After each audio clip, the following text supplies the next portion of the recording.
My name is Pete Gershon. I'm the curator of programs here at the Orange Show Center for Visionary Art.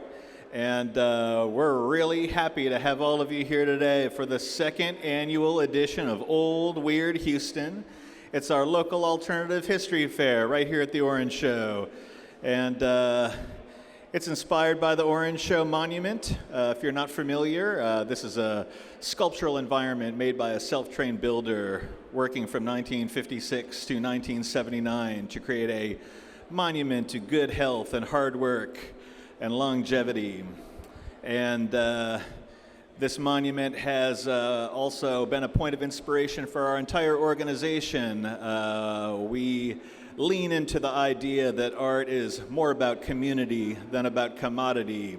And we like to make things here out of found objects and cast-off materials that might otherwise be thrown away. In doing so, we transform lives through creative self-expression. And we've got some great speakers here today. I'm really excited to hear from everybody. Leaping into the breach, we are missing Dr. Valentin Diakonov, the esteemed core fellow who is going to speak on the Houston hauntology that he's organized. Poor Dr. Diakonov has come down with the COVID, and he offered to come speak anyway, and I said, please don't come to Old Weird Houston with the COVID. We don't need that. So he's resting comfortably at home, and jumping in to save the day, Michael Bludworth. He's Houston's premier expert on aviation history, and he's going to be talking about the first squadron in Texas City, 1913. I got to brush up on my notes, but he's gonna give you all the accurate information. And I'm just going to pass the mic to Michael Bludworth. A round of applause would be appropriate right now. Thank you, Pete. Good afternoon, everybody. Well, it's not afternoon yet unless you're still on standard time. I'm looking to see if the first slide has come up. Get closer to your mic. Get close, but just hold your hand. Hold the mic closer to the mic. Do what? Hold the mic in your hand close. Like this? Yes, sir. Okay. I usually don't use a mic, folks, unless I'm doing a stage show. That's me. Okay, there we go.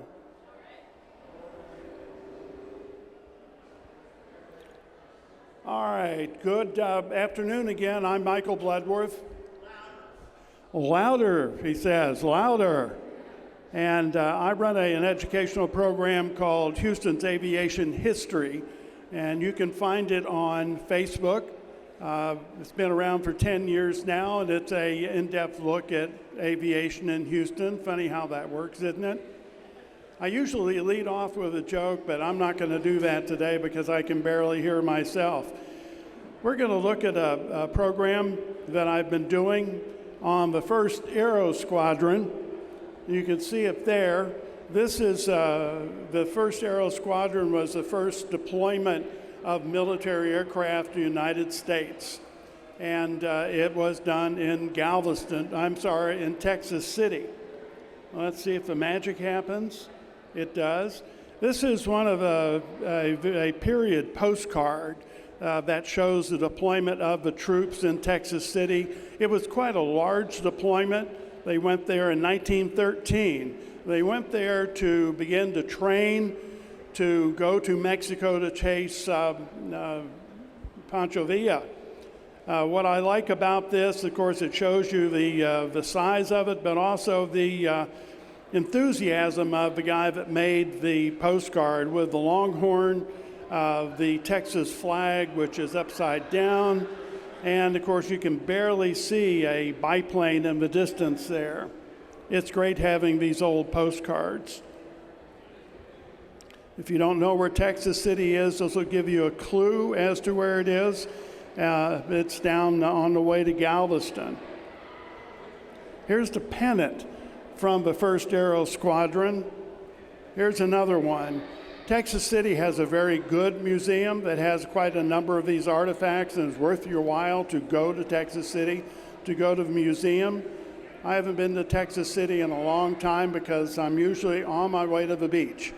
and I'm going to go to the beach. And so we keep going. I've done this presentation for them in Texas City, and we've had a lot of fun. Good museum, good people. And just to fill you in, here's a vintage 1913 map showing the Gulf Coast, and I've circled in red, well, my hand doesn't appear. I've circled in red the location of Texas City. And I wanted to use this map because it shows you a couple things. Up at the top, you can see where Houston is in the red square up there. And that's as big as Houston is. And if you look down where you know 45 is, you'll notice that even Park Place and South Houston are way out of the city. It's a long way. It's not like you get in the car and drive there now. You're talking about a full day or a multiple day trip to get there. What's important on this map are the two other occasions. The location for the first airplane flight in Texas in 1910 occurred in South Houston, and I've got that in the black there. So this is the first airplane flight in Texas, and it occurred here, actually not very far from here, just on the other side of Galveston Road. And of course, we saw Texas City, and what is important is that Ellington Field will open in 1917, just 4 years later, and it's in between the two. This is indicative of the fact that the military was well aware of the wide open spaces that we had in the area. Quite a lot of attention came from the various airplane flights. This is very early for aviation. Here's a Higbee photo. Higbee was a Galveston-based commercial photographer, and he got a number of photos, which we're very thankful for. We're looking at their setup, and there are several things here that are important to see. You notice their hangar. It's canvas. It's like a carnival tent. It's a flimsy structure. And of course, it houses a flimsy airplane, which you can also see in the front. And this is where we get into the trivia that make this interesting. It's obviously a Wright Flyer, but not so obviously it's not a Wright Flyer. It is a Burgess Wright Model C Flyer. Burgess was building planes under license for Wright, and he got the contract from the government to build all these airplanes. And we're looking at one of them there, a Burgess Wright C. And that'll become, Mr. Burgess will become more important here as we go along. Here is a Burgess Wright, and if you notice, it's very unlike the one we just saw. This one is a tractor propeller airplane, and it's got a fuselage and a tail. Let's go back to that. You see, that one looks like a Wright Flyer with the stabilizers in front and the elevators out there. This looks like what we would consider a modern airplane. The Wright brothers were very litigious of their design and sued quite a number of people for stealing their ideas. But Mr. Burgess was very smart, and he bought a license. And he said, I will build airplanes under license from you, and he did. Unfortunately, Mr. Burgess took latitudes with those licenses and started modifying the airplanes, and we see it here in the Burgess C. This very airplane set a speed record flying from Texas City to San Antonio in 1913. Here's another shot of it with more commentary. Tractor biplane, which broke all previous records, and distance and duration flights. And you can see this is very different from a Wright Flyer. We don't have the two pusher propellers. We have what we would recognize as an airplane. And this is a very important step for aviation in everywhere. Here's a colorized version showing the Burgess Flyer on the ground in Texas City. I have colorized it. And here is a regular, what would be a Wright Model C, being set up for a photo. And there are all sorts of things to see here. This is the old design with the elevators in front, or the rudders in front, the elevators in the back. Here's the captain who was flying that plane to San Antonio. This is Captain Millet. Cutting his head off. That's okay. And here's another one of the Wright Seas in front of their hangars, their carnival tent hangars. This is what they mostly did, crash them, because you're learning, and that's the whole point of it, is to teach them how to fly.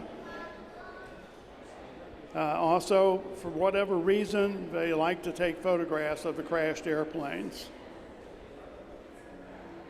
This is actually North Island, California, but it's a good look at the Burgess C tractor biplane, and with the troops lined up in front of it. This is a panorama which you can barely see anything of, so I won't linger here, but it's a panorama of all the men on all the airplanes. Here's a detail of it. You can see the Burgess airplane down to the right with the tractor propeller on it. This is a war hydro aeroplane, and this is a Burgess with floats on it. That also was experimented with at Texas City. And here's an ad for Burgess in 1912. And if you notice, the Wrights are not mentioned anywhere, and that's because they had revoked the license from Burgess since he was modifying their airplanes, and they didn't like that. Here is a Burgess that was rebuilt by the Pioneer Flight Museum. Actually, it's a replica. I believe it went to Galveston, but I have no idea where it is now. Speaking of Galveston, this is Fort Crockett in Galveston, where they had a airfield and an Army division, or would. This is somewhat later. And this is much later, 1939, and I put it because this photo shows so much. Right in the middle there, my hand disappears, is Fort Crockett right in the middle, and down to the left you can see what is now Galveston Municipal Airport, which opened in 1932. Just a fascinating photo. I wish it was bigger. And we're back to this wonderful photo here. There's quite a setup at Texas City. The area where the deployment was, where the tents were, all this has been modified dramatically because of the Texas City dike. But the city of Texas City has a museum and an area. Here we see a couple of the airplanes that they have on display. In the back is a replica of one of the Burgess Cs, out of scale and made out of metal, but it's on a stick, so that's okay. Here's the plaque for it. And here's the layout of the camp in Texas City. It was a really big camp, and it wasn't there just for the airplanes. It was a really big deployment of soldiers to Texas City, and it would persist for well into the 20s. It was primarily set up to prepare troops to go chase Pancho Villa. The Texas City deployment opened in March of 1913 with the airplanes, and they would tear it down in October and move it to San Antonio. It was a very difficult deployment for the airplanes. Anyone want to guess why it might have been a difficult deployment? Well, you remember those canvas tents, right? And you know, if you think of Texas in the spring and the summer, we get storms. We get big storms, lots of storms, lots of rain. And sure enough, in the reports they sent in to Washington, they complained about the mud, the wind, the mosquitoes. And remember, malaria was still around. Dengue fever was still around. Black fever was still around. So this was it turned out to be a terrible deployment. Because of the conditions in Texas City being on the water.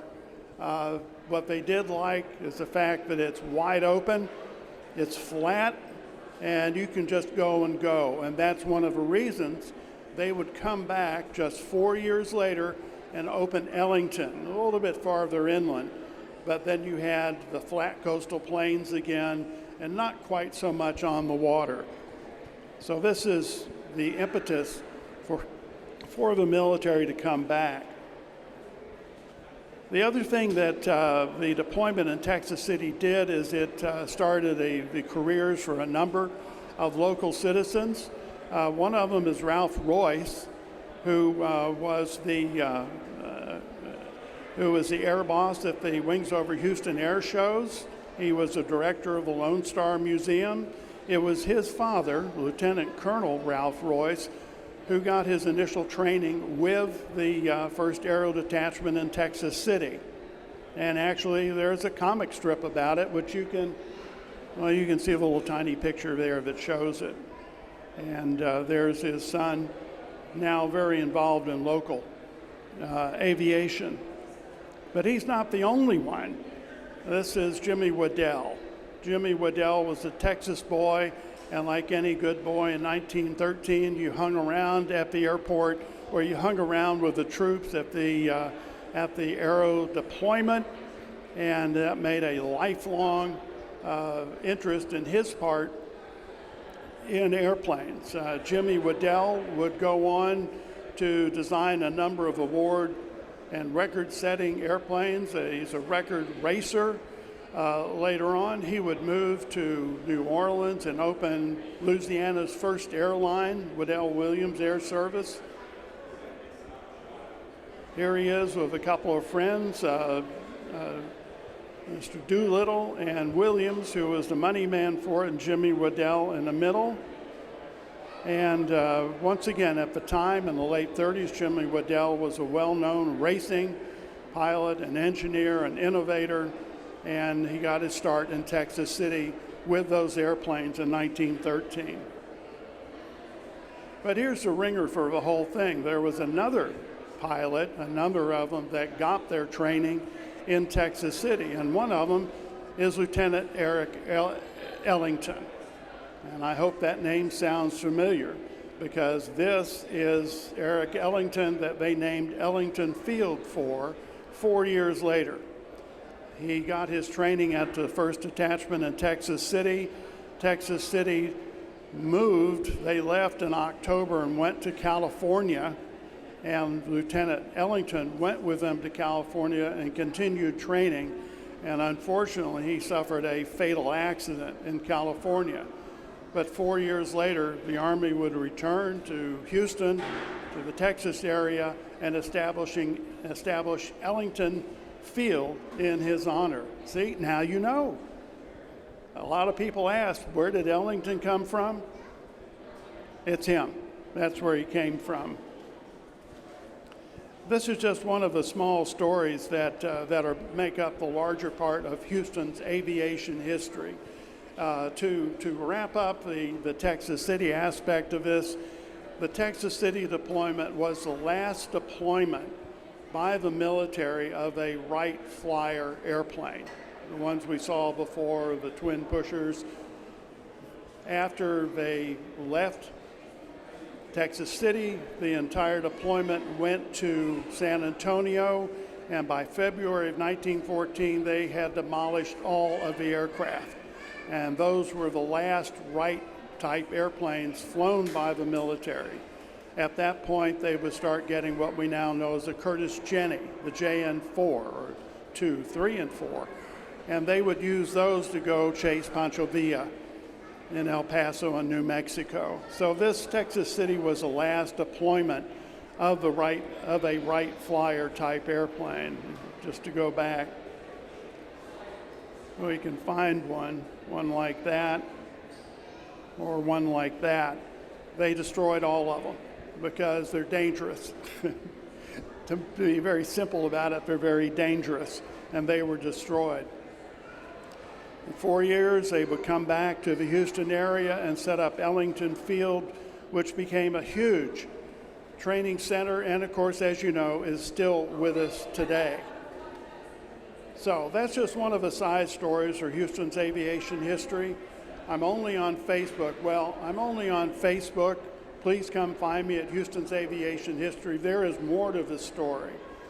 I'm also at the 1940 Air Terminal Museum every third Saturday of the month, doing a presentation on some aspect of Houston's aviation history. This is just one story in a big city, as you all know, but it's an interesting one, and the fact that Lieutenant Ellington trained is a ringer that brings it in big full circle to us today who still now enjoy Ellington Airport. And since it doesn't advance, I guess that's done. So I thank you for your time, and we'll see you again online.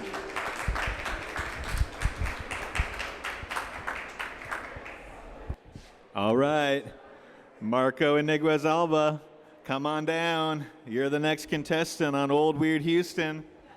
Take it away. Thank you very much. So what I'm here to do is share with you how, as the gentleman that was speaking about aviation, how technology serves the state. Well, technology can also be appropriated by social bandits like Pancho Villa and used against the state. And what I am going to present is an example of how the printing press and printing in general was used as a way to construct discourse that countered power and subverted the social order.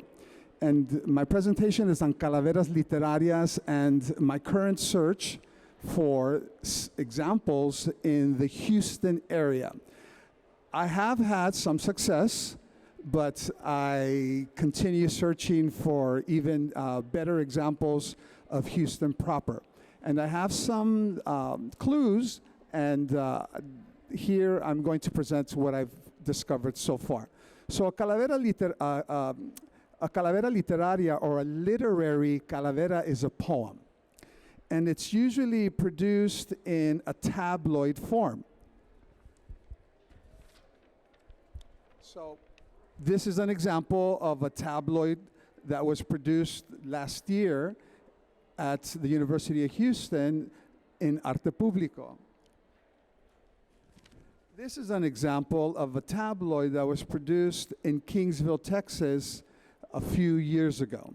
And this is a collection of poems written by university students that were poking fun at power. So I hope that my presentation can clarify what a Calavera Literaria is, and also give you or share with you examples of what I've discovered in the archives.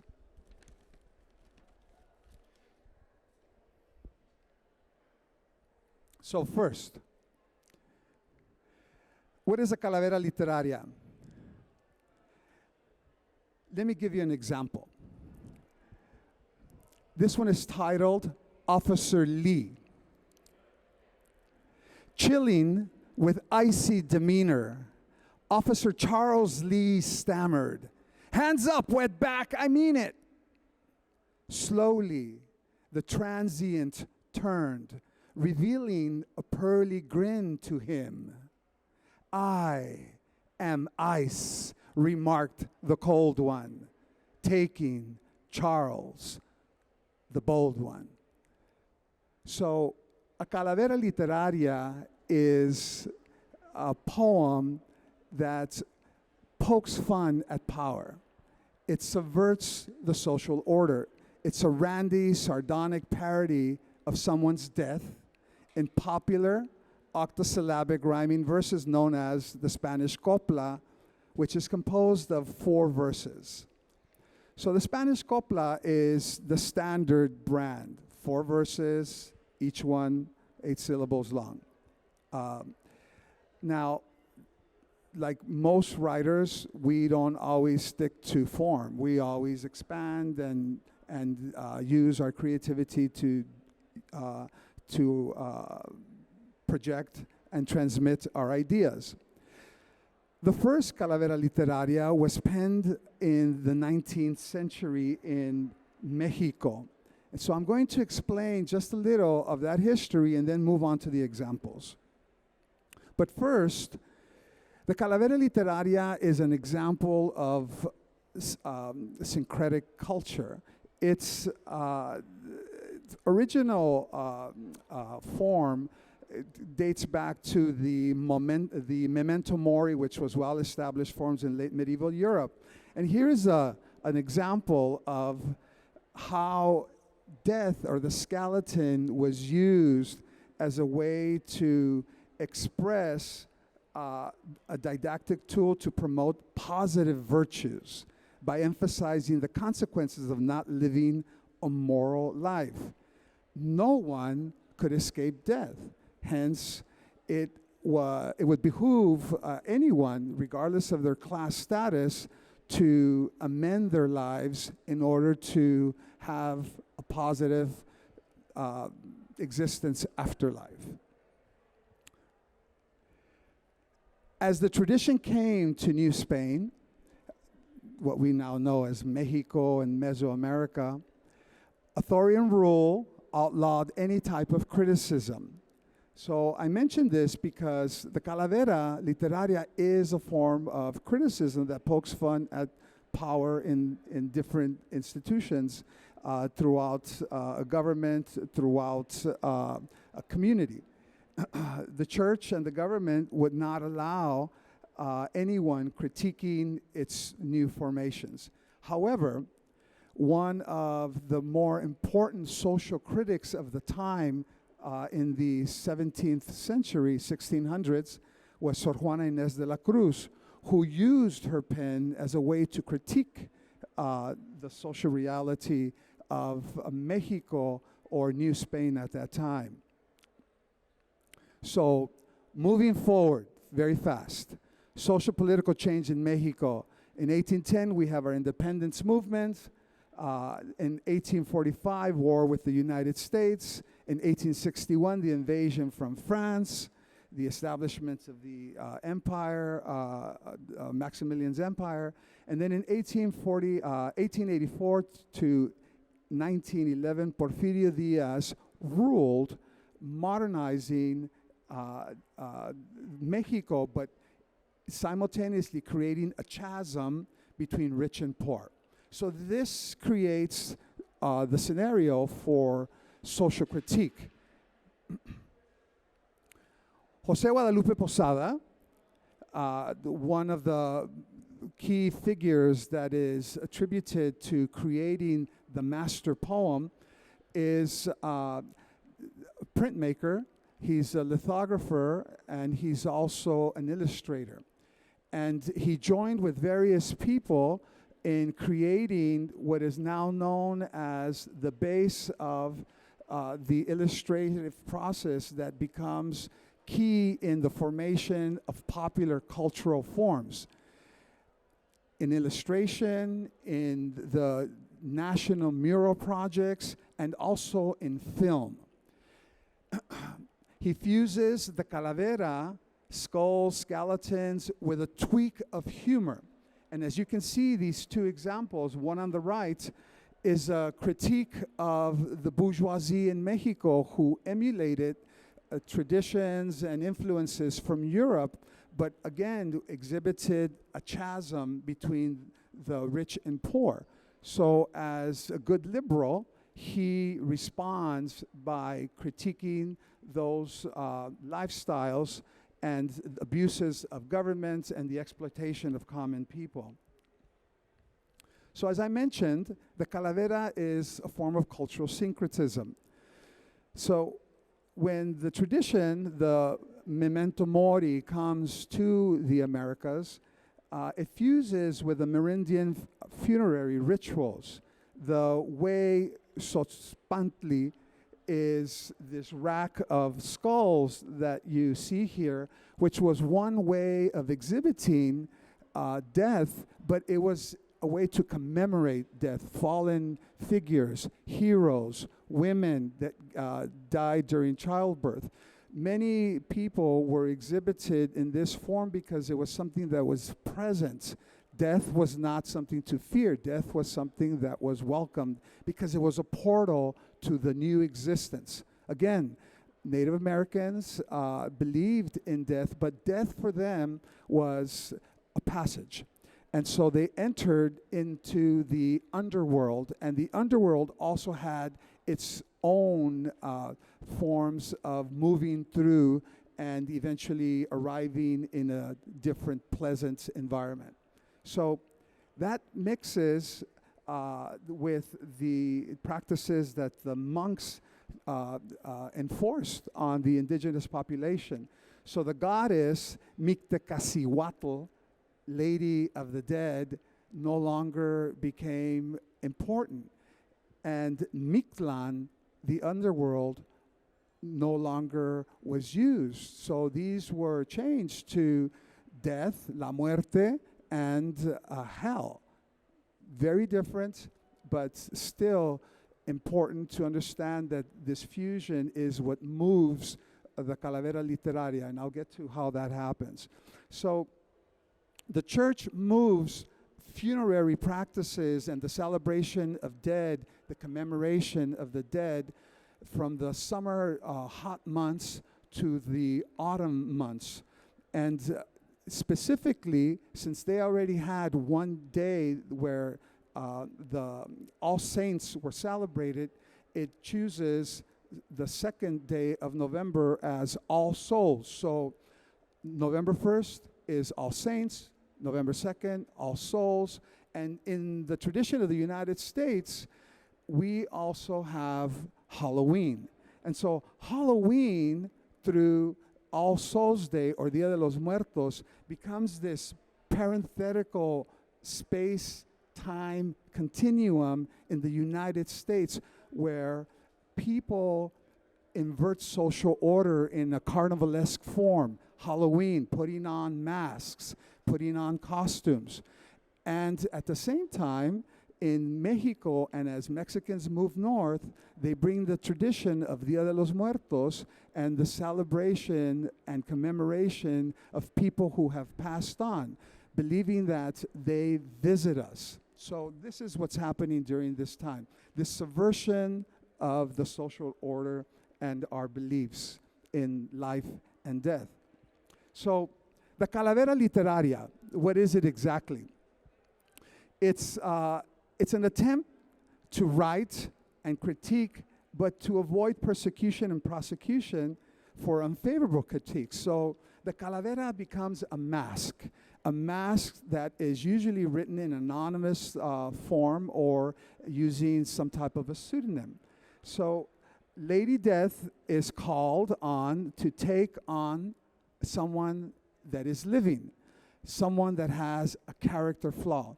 And the way we can understand this is that the Calavera is an attempt to pen the experience that we have in the world that we live in and the surrounding forces that impact our lives. And when we think about it, the surrounding forces that impact our lives can be moved in concentric circles from the local to the global. What distinguishes the literary Calavera from the European memento mori is the randy and inventively humorous play between these telluric forces of life and death.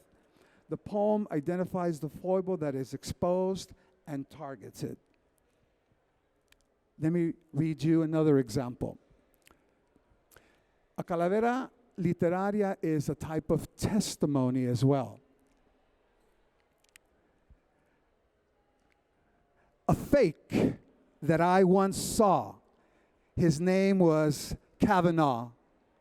His disrespect for the law will lead him to Saturn's maw. Compelling were the words of Ford, for too many ringing a familiar chord, causing us to hang on each word while overhead Lady Death soared. But for whom the bell tolls, only time will let us know. Some of you might remember when Kavanaugh was being contested as Supreme Court Justice, as a candidate, women began coming forward accusing him of sexual assault. And somehow that was drowned out by the support that he received. So this Calavera was written as a way to respond to that text, text in government. Okay, so the published forms of literary calaveras are usually in broadsheets, as I explained to you or at the beginning of my presentation. They are usually penned and published on for November 2nd, the Day of the Dead. Jose Guadalupe Posada illustrated skulls and skeletons, and he worked with various writers and printmakers until he became independent and established himself in Mexico City.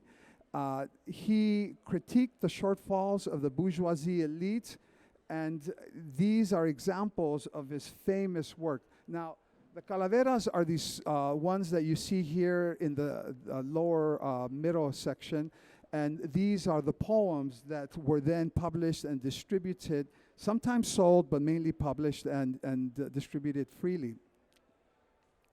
What have I found in Texas, in Houston? So my work has focused on the calaveras in the archives that are housed in the recovery project of Latina heritage in the United States, specifically the literary heritage. This recovery project has compiled examples of the Hispanic literary heritage from the conquest to 1960.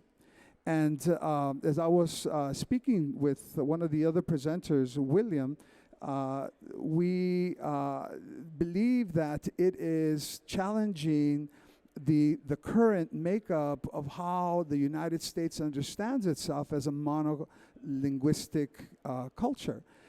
When you have examples of Spanish in the United States proper that predate English publications.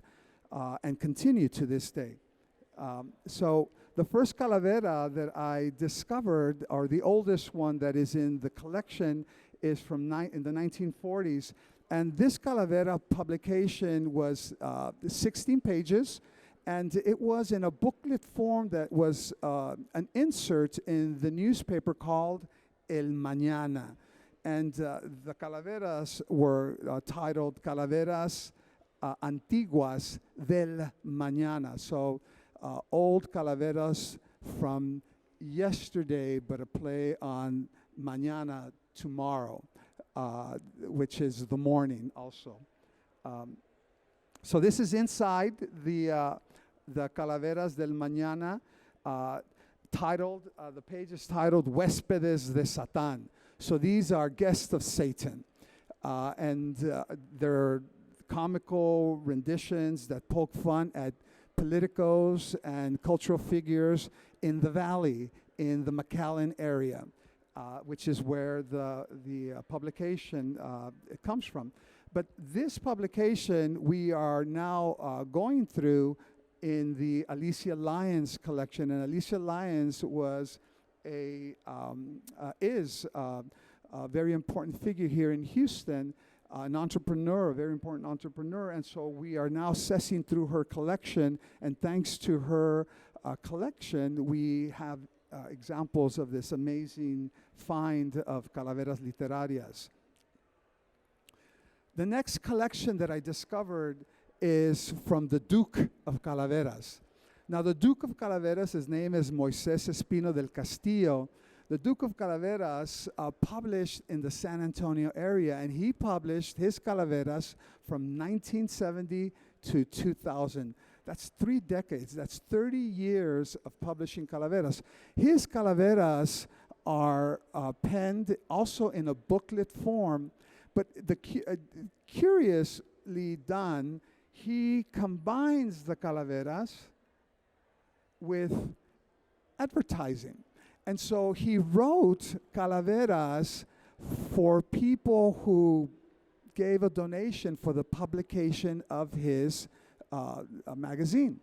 And the Calaveras aren't always as biting because he has to ameliorate his writing and the critique of the figure because they are paying for his publication.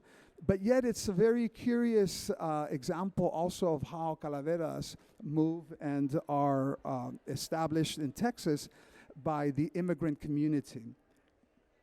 Another example in the archive, in the recovery project, is from the weekly periodical El Día. Now, Recovering the U.S. Hispanic Literacy Heritage also has an additional body of work that is from the periodical collections of the U.S.-Mexico borderlands, which was a massive effort to locate periodicals published along the borderlands of the United States and Mexico.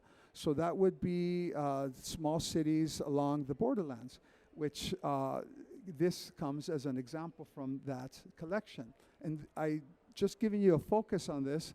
This is Carlos Salinas de Gortari, the famous or infamous president of Mexico, who was lampooned incessantly in Mexico and throughout the United States. And here is an example of his lampooning here in the United States. Now, Carlos Salinas de Gortari is famous for also bringing neoliberalism to the foray. He was the one, along with Bill Clinton, who signed the NAFTA, the North American Free Trade Agreement, in the 90s. And he, Salinas de Gortari, was the spokesperson for that. But at the same time, as the neoliberal policies, economic policies were instituted, the people on the bottom were being squeezed out, especially farmers. So he became the base of many jokes and critiques in society. And here we have one of the very famous images of Salinas de Gortari being stabbed by the fork of a demon. Okay? So other archival examples that I have found, I showed you two examples. One was from Calaca Times, which is from South Texas. It's from the Kingsville area. And the other one that I showed you was from the University of Houston, which are very recent. But in addition to that, we have also found in the Lyons, the Alicia Lyons collection, La Voz de Esperanza, which is another booklet form that is published as a newsletter. And every November, they specifically use their newsletter to publish calaveras. Now, those calaveras are very biting and hard-hitting, and they're in English and in Spanish.